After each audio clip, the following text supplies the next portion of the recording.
America great again. Super power America को Donald Trump के रूप में अपना 47वां राष्ट्रपति मिलने जा रहा है। डोनाल्ड ट्रंप ने कसम खाई है कि अमेरिका के राष्ट्रपति का पदभार ग्रहण करने के साथ ही पहले दिन बच्चों को जन्म से मिलने वाली नागरिकता का प्रावधान खत्म कर देंगे, जिसका सीधा अर्थ ये है कि अवैध तरीके से बाहर के लोगों को अमेरिका की नागरिकता नहीं मिलेगी। डोनाल्ड ट्रंप अपने चुनाव प्रचार के दौरान घुसपैठ के मुद्दे पर खासा मुखर रहे। अमेरिका में बढ़ते क्राइम ग्राफ के लिए ट्रंप अवैध घुसपैठियों को जिम्मेदार मानते हैं। We will make America proud again. We will make America safe again. Trump के ऐसे बयानों से अमेरिकियों ने उन पर एक बार फिर भरोसा जताया है। साथ ही अमेरिका में रह रहे लाखों अवैध प्रवासियों में डर का माहौल है। But we will quickly reestablish control of our sovereign territory and borders. We will expel every single illegal alien, gang member, and migrant criminal operating on American soil. Washington post की रिपोर्ट को माने तो चुनाव के दौरान Trump ने घुसपैठ के मुद्दे पर विशेष वादे किए थे। साथ ही इन वादों पर पहले दिन से काम करने का इशारा भी दिया था। ऐसे में उम्मीद जताई जा रही है कि शपथ ग्रहण के बाद सबसे पहले ट्रंप इसी मुद्दे पर अपना ध्यान केंद्रित करेंगे और अवैध रूप से रह रहे लोगों के खिलाफ कोई बड़ा आदेश पारित करेंगे। वॉल स्ट्रीट जर्नल की एक रिपोर्ट में भी बताया गया है कि अमेरिकी प्रशासन ने डोनाल्ड ट्रंप के पदभार ग्रहण करने के अगले दिन ही शिकागो में बड़े पैमाने पर छापे मारने की योजना बनाई है, जिससे अवैध रूप से रह रहे लोगों को चिन्हित कर कार्रवाई की जा सके। व्यू रिसर्च सेंटर की रिपोर्ट के मुताबिक 1990 में अमेरिका में जहां 2.33 करोड़ प्रवासी थे, वहीं 2017 में यह आंकड़ा 4.98 करोड़ पर पहुंच गया। यानी अमेरिका में प्रवासियों की संख्या 110% बढ़ी। वहीं साल 2023 के डेटा के मुताबिक अभी ये घटकर 4.78 करोड़ है। घुसपैठ करने वाले ज्यादातर प्रवासी अमेरिका के पड़ोसी देशों से हैं। इनमें सबसे ज्यादा होंडुरस के 2,61,000 अवैध प्रवासी हैं। इसके बाद ग्वाटेमाला के 2,53,000 अवैध प्रवासी शामिल हैं। वहीं एशियन देशों में सबसे ज्यादा चीन और पाकिस्तानी अवैध प्रवासी अमेरिका में रह रहे हैं, जो पड़ोसी देशों के रास्ते अमेरिका में दाखिल हुए हैं। ऐसे में ट्रंप सीमा सुरक्षा को बढ़ाने पर विचार कर रहे हैं। We're going to bring back law and order to our cities. We're going to restore patriotism to our schools, get radical left, woke ideologies the hell out of our military and out of our government. अवैध घुसपैठियों से America ही नहीं, भारत भी खासा परेशान रहा है। हर साल हजारों बांग्लादेशी अवैध रूप से भारत में घुस रहे हैं, जो भारत को आर्थिक और राजनीतिक रूप से नुकसान पहुंचा रहे हैं। यही वजह है कि पीएम मोदी यूसीसी जैसे कानून लाकर ऐसे अवैध घुसपैठियों पर लगाम लगाना चाहते हैं। मोदी सरकार ने दिल्ली से लेकर देश के अलग अलग राज्यों में अवैध घुसपैठियों के खिलाफ मुहिम भी छेड़ रखी है।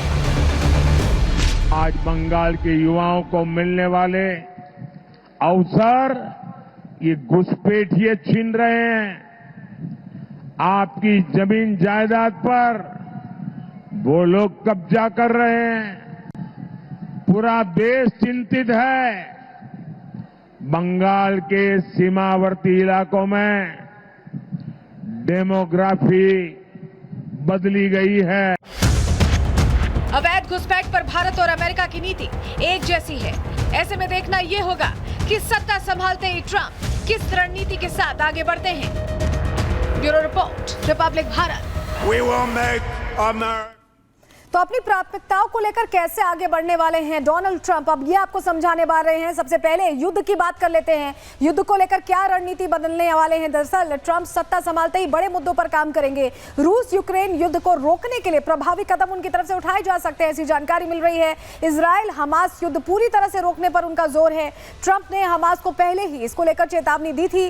20 जनवरी को पहले बंधकों को छोड़ने की चेतावनी उनकी तरफ से दे दी गई थी और अब इजराइल और हमास के बीच सीज फायर जारी है। मुस्लिम देशों से आवागमन पर प्रतिबंध लगा सकते हैं। कहा जा रहा है कि लीबिया, सीरिया, यमन और सूडान जैसे देशों पर नकेल कसने की तैयारी है। विदेशी सामान पर ज्यादा टैरिफ की भी योजना डोनाल्ड ट्रंप बना सकते हैं। कई देशों पर टैरिफ बढ़ाने की वकालत उनकी तरफ से की गई थी। सामान महंगे करने वाले रेवोल्यूशन का वो खात्मा भी कर सकते हैं। तो ये बड़े फैसले उनकी तरफ से हो सकते हैं। लेकिन इसके अलावा रेवेन्यू पर भी निगाहें, जो हम आपसे कह रहे थे कि रेवेन्यू और बेटर करने पर उनका जोर है, कैसे रेवेन्यू सिस्टम पर निगाहें और कैसे युवाओं ने जिनका साथ इस वक्त दिया है इस बार इस चुनाव में, उनको साधने की कोशिश है। चलिए जानकारी आपके सामने रख रहे हैं। दरअसल शपथ से पहले ट्रंप ने टिकटॉक पर बयान दे दिया है। टिकटॉक को लेकर बीच में खबरें थी कि बैन लगाया जाएगा, लेकिन यूएसए अब उसका मालिकाना हक लेना चाहता है क्योंकि बहुत प्रॉफिटेबल है। टिकटॉक पर 50% यूएस की हिस्सेदारी की बात यहां डोनाल्ड ट्रंप करने वाले हैं। अमेरिका में टिकटॉक फिलहाल बैन नहीं है। बीच में खबर आई थी कि बैन है, लेकिन ऐसा नहीं है।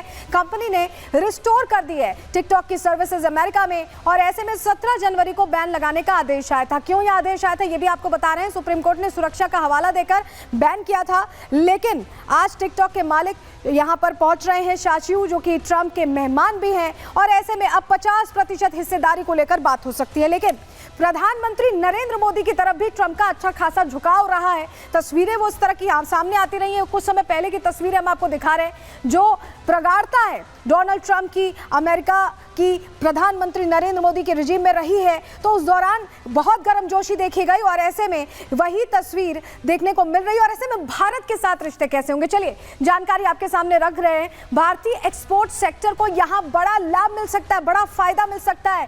ट्रंप की जीवाश्म ईंधन नीतियों का सीधा फायदा मिल सकता है भारत को, और ये समझिए कि मैन्युफैक्चरिंग और डिफेंस सेक्टर में भी तेजी आने की पूरी उम्मीद इस रिजीम में, डोनाल्ड ट्रंप के रिजीम में समझी जा रही है। युद्ध के दो मोर्चे पर तनाव कम होगा तो सप्लाई चेन भी बढ़ेगी और इससे बेहतरी आएगी। ट्रंप के नेतृत्व में कारोबारी माहौल में सुधार संभव है भारत और अमेरिका के बीच, और ऐसे में कॉर्पोरेट टैक्स में भी कमी आने की पूरी संभावना जाहिर की जा रही है। और अगर ये सब कुछ हो जाता है तो भारतीय शेयर मार्केट को यहाँ एक बूस्ट मिल सकता है, ये हम समझ रहे हैं। और ऐसे में डोनाल्ड ट्रंप इसको लेकर यहाँ प्रयासरत भी दिखाई दे रहे हैं। लेकिन डोनाल्ड ट्रंप ट्रांसजेंडर्स को लेकर, जो ट्रांसजेंडर खिलाड़ी हैं उनको लेकर भी एक मजबूत नीति लाने का इंडिकेशन दे चुके हैं। सुनिए जरा उन्होंने क्या कहा था। We will get critical race theory and transgender insanity the hell out of our schools. And we will keep men out of women's sports. Paris Olympics में आपको याद होगा कि यहाँ पर अल्जीरिया की ईमान खलीफ और इटली की एंजेलिना करीनी के बीच जो युद्ध हुआ था, एक तरह से जो बॉक्सिंग मैच हुआ था, उसमें ईमान खलीफ पर आरोप लगे थे कि वो ट्रांसजेंडर होकर भी महिला के साथ एक तरह से मैच खेल रहे थे। और इसको लेकर अब फैसला अमेरिका क्या लेने वाला है, चलिए जानकारी आपके सामने रख रहे हैं, आपको जल्दी से बताते हैं। दरअसल ट्रंप ट्रांसजेंडर एथलीट्स पर शिकंजा कसने की तैयारी रख रहे हैं, क्योंकि उनका यह मानना है कि मुकाबला बराबरी में हो। महिला खेलों में ट्रांसजेंडर को वो बाहर करेंगे, क्योंकि वो घटना पेरिस ओलंपिक्स की जो सामने आई थी उसको लेकर बहुत प्रश्न उठे थे। सख्त कदम उठाने के लिए रविवार को उन्होंने घोषणा की है, और आज शपथ के बाद ले सकते हैं फाइनल फैसला, फाइनल कॉल, और इसको लेकर बाकायदा उनकी तरफ से हस्ताक्षर किए जा सकते हैं। तो यानी 100 फाइलें तैयार हैं। ट्रंप का जो शपथ ग्रहण होगा वो तस्वीरें भी रात 10:30 बजे सामने आएंगी। रुक रहे